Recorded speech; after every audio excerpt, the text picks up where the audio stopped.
When they found her in tears outside the prison gates, she kept repeating one thing. He promised he loved me. He promised we'd start a new life. What she didn't know was that the man she trusted had already sentenced her to a lifetime she didn't choose. But here's what no one expected. The man she thought she knew didn't even exist. This is the story of Sarah Mitchell, a woman who built her entire career on discipline, order, and control. A woman who believed in second chances. A woman who thought she could see through lies. But sometimes the most dangerous deception is the one wrapped in love. And what happened to her inside those prison walls would change her life forever, in ways she never saw coming. Because by the time she discovered the truth, it was already too late. And the real criminal was someone she never suspected. Before we dive deeper, let us know in the comments where you're watching from. Whether you're in the States, the UK, or anywhere else in the world, we'd love to hear from you. And if you're new here, subscribe to The Only Witness so you never miss any of our upcoming videos. Sarah Mitchell was 38 years old when this began.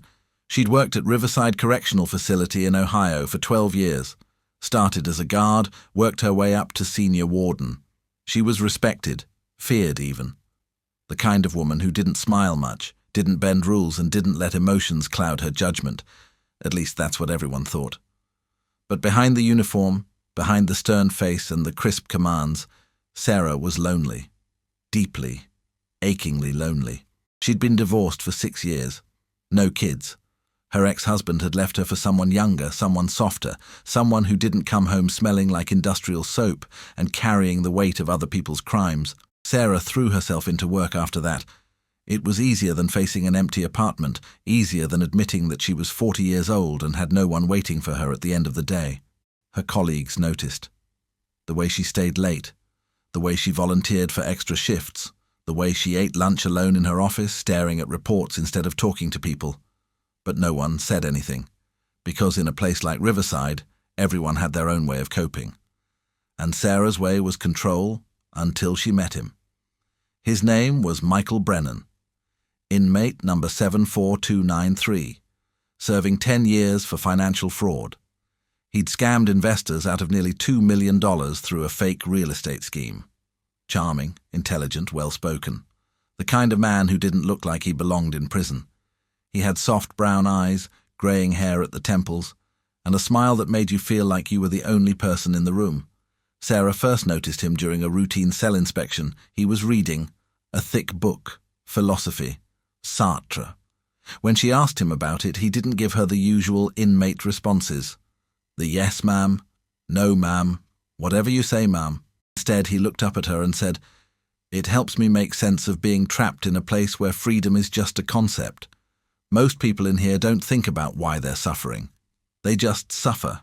Sarah paused. "That's a pretty deep observation for someone who stole money from retirees." Michael smiled. Not his fault. He wasn't defensive, wasn't angry, just honest. "I'm not proud of what I did, Warden, but I'm not the same man who walked in here 8 years ago." Sarah nodded and moved on, but something about that interaction stayed with her. Maybe it was the way he didn't try to manipulate her. Or maybe it was the fact that he treated her like a person, not just a uniform. Either way, it was the beginning. Over the next few months, Sarah found herself stopping by Michael's cell more often. Just to check in, she told herself. Just to make sure he was following the rules. But the truth was, she enjoyed talking to him. He asked her questions, real questions, not the usual "what time is lunch" or "can I get extra yard time?" He asked her about her day, about what she thought of the world outside, about whether she believed people could really change.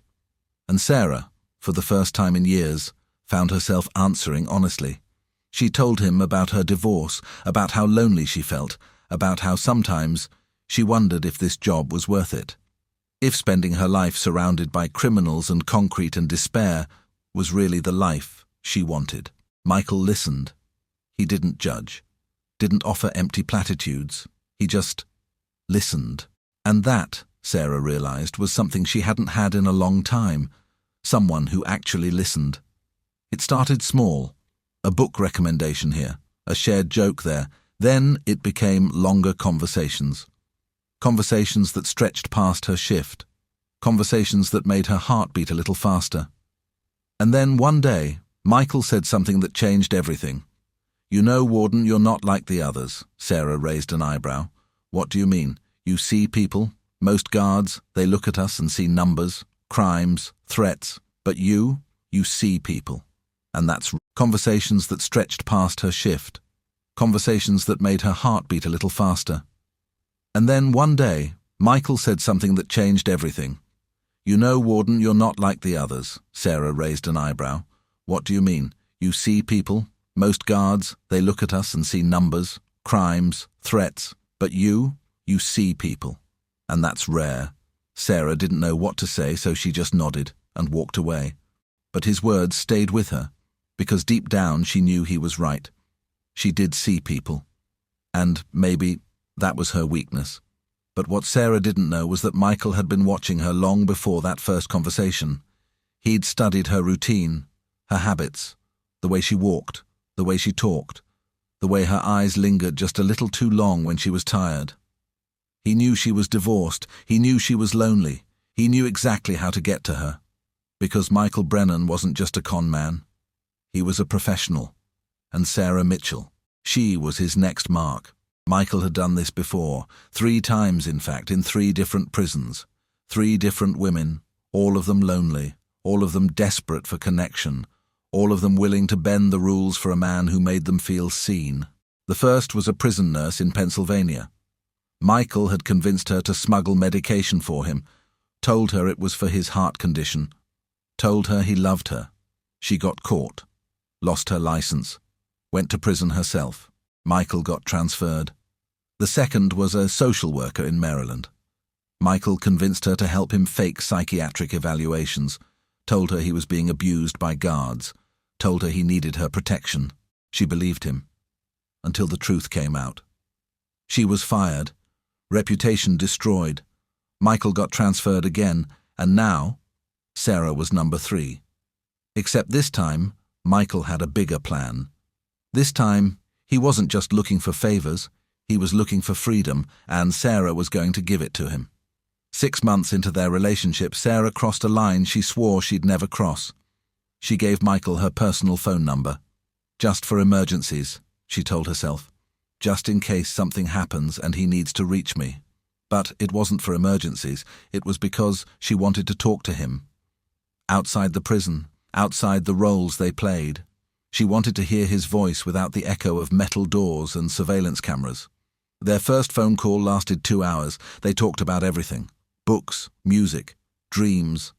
Michael told her about the life he wanted when he got out. A small house by the coast. A garden. Peace. And he told her he wanted her to be part of it. "Sarah, I know this sounds crazy," he said, his voice soft. "But I think about you all the time.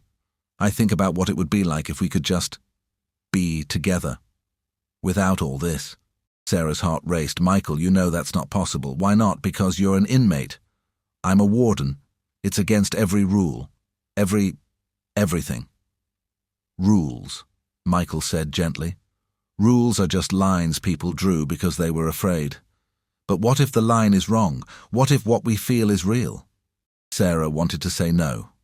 Wanted to hang up. Wanted to remind herself of every regulation, every boundary, every reason this was wrong.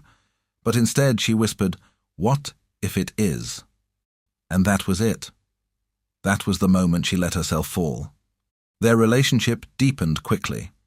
Secret phone calls turned into late-night texts. Texts turned into stolen moments during her rounds. Sarah would linger outside his cell, pretending to do paperwork while they whispered through the bars. She started bending rules. Small things at first. Extra time in the library for Michael. Better food from the staff kitchen. Then bigger things. She smuggled in a burner phone so they could talk without being monitored. She deleted security footage of her visits to his cell. She even helped him send letters to the outside without going through the normal channels. Sarah knew it was wrong.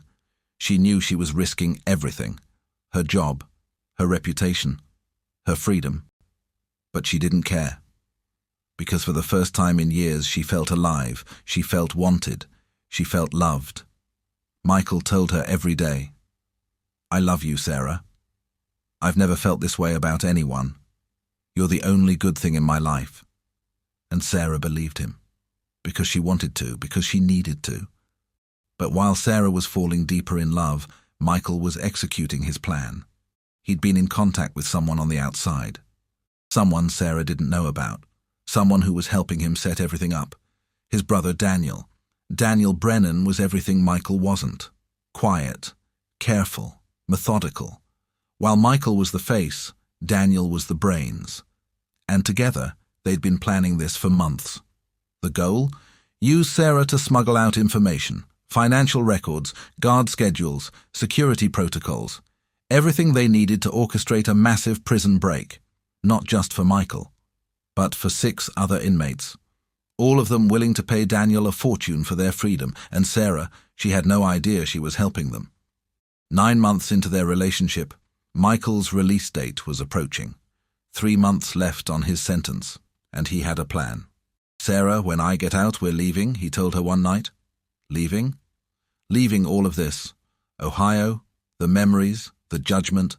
We'll go somewhere no one knows us. Start fresh. Sarah's heart swelled. "You really mean that? I've never meant anything more in my life, but how?" "I've been saving. I have money stashed from before, enough for us to disappear. Buy a little place in Mexico or Costa Rica. Somewhere warm. Somewhere we can just breathe." Sarah smiled through tears. "I want that. I want that so much." "Then it's settled," Michael said. 3 months, and we're free." Sarah started making plans. She looked into passports, found a small apartment they could rent under fake names, even bought plane tickets. She told herself it was real, that they were really going to do this, that love could conquer everything. But Michael had no intention of leaving with Sarah. He had no intention of starting a new life with her, because the moment he got out, he was disappearing, with his brother, with the money from the prison break. And Sarah? She'd be left holding the bag, blamed for everything, destroyed, just like the others.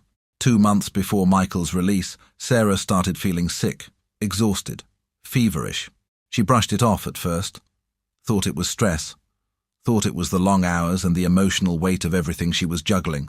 But when the symptoms didn't go away, her doctor insisted on blood work, routine tests, nothing to worry about. Except it wasn't routine, and there was everything to worry about. A week later, Sarah sat in her doctor's office, staring at a piece of paper that didn't make sense. HIV positive. The words blurred, her ears rang. She couldn't breathe. "That's not possible," Sarah whispered. I haven't been with anyone." The doctor, a kind woman in her 50s, looked at her gently. "Sarah, have you had any unprotected sexual contact in the last year?" Sarah's mind raced. Michael. Oh God, Michael. She'd been careful at first, but over time, as trust grew, precautions slipped. She thought they were safe. Thought he was safe. "I need to know who," Sarah said, her voice shaking. "I need to know who gave this to me."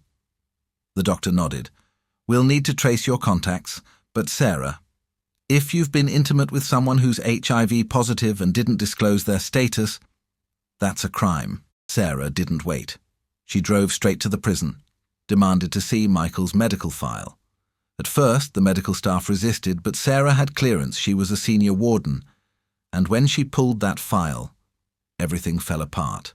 Michael Brennan had tested positive for HIV 6 years ago, long before he met Sarah. And it was documented, right there in black and white. He knew. He knew the whole time. Sarah felt the ground disappear beneath her. She stumbled into the hallway, gripping the wall, gasping for air. How could he? How could he do this? She marched to his cell, didn't care who saw, didn't care about protocol. She stood outside the bars, shaking, tears streaming down her face. Michael looked up from his bunk, smiled. "Sarah, I didn't expect—" "You knew," Sarah said, her voice breaking. "You knew you had HIV, and you didn't tell me." Michael's smile faded. "Sarah, listen. You gave it to me," she sobbed. "You infected me. And you knew the whole time." Michael stood up slowly. "I was going to tell you when." "When, Michael? After you were free? After we ran away together? after it was too late. "It's not that simple," he said, his voice cold now. "You don't understand." "I understand perfectly," Sarah said, her voice shaking with rage. "You used me, you manipulated me, you made me fall in love with you so you could—" "What? Destroy me?" Michael's face hardened. "You were lonely, Sarah. You wanted someone to see you. I gave you that, and this is the price." Sarah stared at him. At this man she thought she knew, at this man she thought she loved, and she realized she never knew him at all. He was a predator, and she was just another mark. Sarah reported everything, to the prison administration, to the police, to anyone who would listen. An investigation was launched immediately. Michael was placed in solitary confinement. Sarah was suspended pending the outcome, but as investigators dug deeper, they found something Sarah hadn't expected, something that changed everything. Michael hadn't been working alone, and the person helping him wasn't his brother. It was someone inside the prison, someone Sarah trusted, her assistant warden, David Cole. David had been Sarah's right hand for 5 years, loyal, dependable, the kind of person who always had her back. Or so she thought. Because while Sarah was falling in love with Michael, David was falling into debt, gambling debt, nearly $500,000. And Michael's brother, Daniel, had offered him a way out, help Michael escape, help orchestrate the prison break. And Daniel would pay off every cent. David agreed. He'd been feeding Michael information for months. Guard schedules, security codes, blind spots in the surveillance system, and he'd been using Sarah to do it. Every time Sarah deleted footage for Michael, she was actually covering for David. Every time she smuggled something in, she was helping David. And she had no idea. When the truth came out, Sarah felt like the world had collapsed. Not only had Michael betrayed her, but so had David, the one person she thought she could trust, the one person who'd been there through everything. He'd used her, just like Michael. And now, she was being blamed for all of it. The media exploded. Warden and assistant warden caught in prison scandal, HIV infection, planned escape, corruption at the highest level. The headlines were everywhere. Brutal, unforgiving. Sarah's face was plastered across every news outlet. She couldn't leave her house without reporters shouting questions at her. She couldn't leave her house without reporters shouting questions at her. She couldn't go online without seeing her name dragged through the mud. She lost everything. Her job, her reputation, her health, her dignity, and for a while, she lost the will to live. Sarah spent weeks in her apartment, curtains drawn, phone off, barely eating. She thought about ending it, thought about how easy it would be to just stop. But then, one day, she got a call from a woman named Jennifer. Jennifer had been the prison nurse in Pennsylvania, the first woman Michael had conned, and she wanted Sarah to know. She wasn't alone. Jennifer told Sarah everything about how Michael had manipulated her, about how he'd made her believe he loved her, about how he'd destroyed her life, and about how she'd spent the last 3 years putting it back together. "It's not your fault," Jennifer said.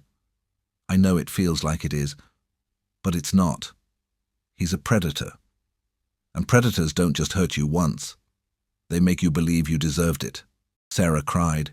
For the first time since everything happened, she let herself cry. And Jennifer stayed on the phone with her. For hours. Just listening, just being there. And that was the beginning of Sarah's healing. The trial took 8 months. Michael was charged with reckless transmission of HIV, conspiracy to escape, and fraud. David was charged as an accomplice.